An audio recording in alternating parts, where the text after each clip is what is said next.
Brincar está intrínseco ao ser humano, está intrínseco a gente, né? Então o bebê brinca, a criança brinca, mas tem uma fase da vida que parece que tudo vai precisando ficar mais sério. E aí se perde essa essência do brincar. A sociedade também vai impondo algumas regras que faz com que o adulto vá perdendo esse jeito brincante dele. E aí de repente a gente tem um adulto que não sabe brincar, um pai que não sabe brincar ou um educador que não sabe brincar. Todo adulto, em processo de envelhecimento, não se percebe que vai se engessando, que vai se enrugando mais cedo, que as preocupações vão tirando toda a vida que existe dentro dele. Tem uma frase de um pensador inglês, que é o Oliver Holmes, que ele fala: a gente não deixa de brincar porque envelhece, a gente envelhece porque deixa de brincar. E é muito difícil você atinar isso, né? A brincadeira é própria do homem, mas as pessoas se enrijecem e vão perdendo a noção de que isso é que dá brilho à alma. A primeira coisa que eu acho na formação de um adulto brincante é trabalhar o medo de brincar. O medo de brincar seria o quê? O medo de se arriscar, o medo de se aventurar naquilo que provoca o outro, essa quebra de sentido das coisas. A brincadeira é muito isso, a possibilidade de eu tratar algo que está sendo tratado assim, eu trato assado. Isso é da arte, isso é do brincar, que é você ressignificar a tua posição corporal, por exemplo, a tua voz, você ressignificar o teu papel dentro da sala de aula. Talvez um ganho muito grande para a educação seria ela se ver como terapêutica. Assim como seria um ganho muito grande para as medicinas se verem como pedagogias, né? Porque quando a gente se propõe a olhar para ou se propõe a um aprendizado de uma terapêutica, a primeira coisa é a gente se colocar no lugar de paciente, né? Olhar para si e ver o que precisa cuidar em si, né? Quando a gente começa a olhar para o que a gente precisa cuidar em nós, a gente vai olhar para muito do que está no nosso entorno. Para a alimentação, para a nossa relação familiar, né? A beleza do espaço em que a gente vive, né? E o cuidado desse ambiente que a gente vive na nossa casa. Consequentemente, isso vai chegar num olhar que a gente tem para as crianças, para a relação social e comunitária. Qual é o maior drama dos educadores na sala de aula ou na escola? São os problemas que os seus alunos trazem, que as crianças trazem. Uma é mais violenta, a outra é altamente tímida, trancada dentro de si. O outro não fala há 6 meses por causa da violência familiar ou porque perdeu a mãe. O outro não presta atenção, né? Não consegue se concentrar. O outro tem um corpo confuso que bate em tudo, tropeça, se engancha, vive se cortando, se ferindo. Então esse é o drama. Quando a gente fala de possibilidades de cuidado com as crianças na sala de aula, terapêutica, os professores muito querem ouvir, mas não tem essa formação.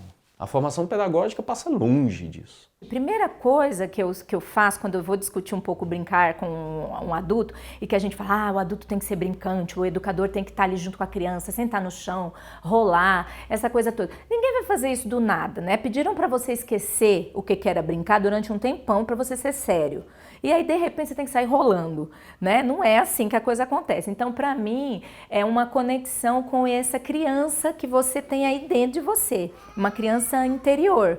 Quem que era essa criança? Ela brincava do quê? Como é que ela era? Eu tive histórias de pessoas que disseram, olha, até me emociono, porque a pessoa disse assim, me marcou muito. Meu pai escondia... Não, eu não podia brincar. Eu só podia brincar quando meu pai não estava em casa. Quando meu pai chegar, estava longe, chegando lá no terreiro, ela falou, lá no terreiro minha mãe corria e falava, esconde as bonecas. Colocava tudo dentro de um saco preto e escondia, porque não podia brincar, que o pai não deixava. E um dia o pai chegou meio sem avisar, a mãe não viu, tal, o pai pegou todas as bonecas e botou fogo, né? Essa moça me relatou isso, me marcou, né? Porque assim, qual é o sentido disso depois, né? Do brincar, quer dizer, olha a relação do brincar. Tinha uma outra que dizia que só podia brincar à tarde. Tudo, não podia fazer, ela tinha que fazer tudo, arrumava a casa, fazia... Depois ela ia brincar. Aí eu brinquei com ela, eu falei assim, na tua sala, na tua atividade de sala educadora, né, de educação infantil, que horas que as crianças brincam? Ela, no final da tarde. Eu trabalho com os professores, eles vão adquirir o repertório e vão realizar aquelas brincadeiras musicais que envolvem corpo e tal, no começo dá um desespero. Eles falam isso para mim, não funciona. Mas é porque tem que passar 6 meses fazendo, tem que errar um monte, tem que tentar, tem que ir pro chão, tem que sair correndo com as crianças. Vai dar certo daqui 3, 4 meses, 5 meses, 6 meses.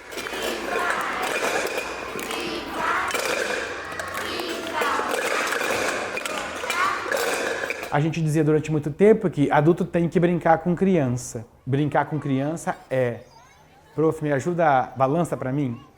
Né, tô na balança. Você ajuda a balançar, você não tem ninguém. Me ajuda a subir o escorregador? Tenho medo de subir na árvore, eu não consigo. Me ajuda? É um jeito de brincar junto, mas tem um pedido das crianças para você ajudar. Vamos voltar? Tem alguma criança te chamando para brincar? O que você responde para ela quando ela te convida? Você está ocupado, que agora não dá, que é bobeira, deixa para depois? Você se forma, né, falando enquanto família, mas também enquanto educador, a partir disso, né, aceitando esses convites.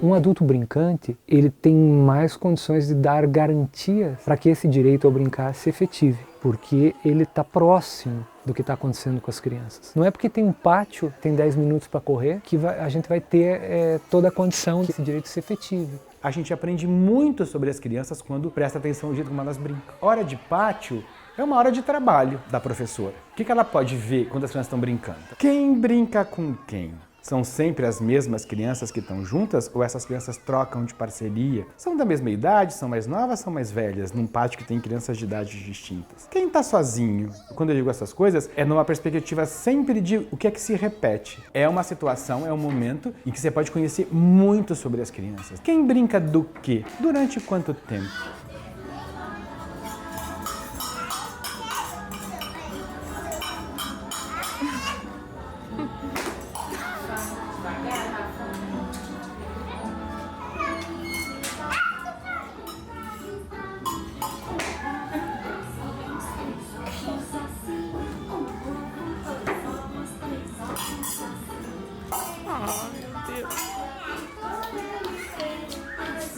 Quem procura os brinquedos mais, ou as brincadeiras mais físicas, entendeu?